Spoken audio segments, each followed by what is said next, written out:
It's cooking time with C. This is a old-fashioned breakfast scrapple, but no pork style. Who don't remember scrapple when you were young? And I was surprised. Turkey scrapple is pretty good. Do not sleep on the turkey scrapple. And I thought I tried this before and I didn't like it, but this one I love. So let's get going. So this is just me cutting it up. I put a little oil on the knife. It kind of helps go through the scrapple without crumbling. So, and what I do with my scrapple, I put a little flour, my low carb flour, which let me know if you need to know where I get that, which you know is Amazon quite naturally. So all I'm going to do is cut it up and then put a little bit of flour on that. And then all we do is fry it up. It is so simple.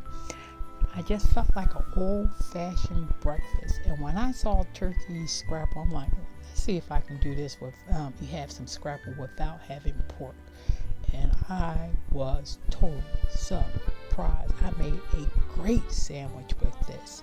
I made scrapple eggs with cream cheese, and it was awesome. And I put it on a wrap, so it was great. So this is just me putting a little bit of flour, low carb flour on this. Again, so simple. But then I was thinking, you know what? We always think that the alternative when you're trying to get out of pork don't taste great.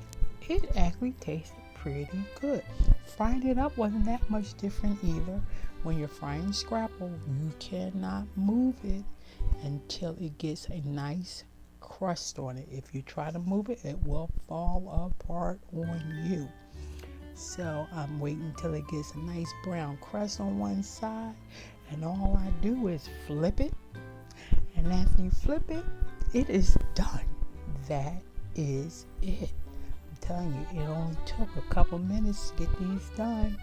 Mom loved it, and like I said, turkey scrapple is pretty good. Don't sleep on turkey scrapple, people. As I always say, bon appetit. Enjoy. Bye-bye.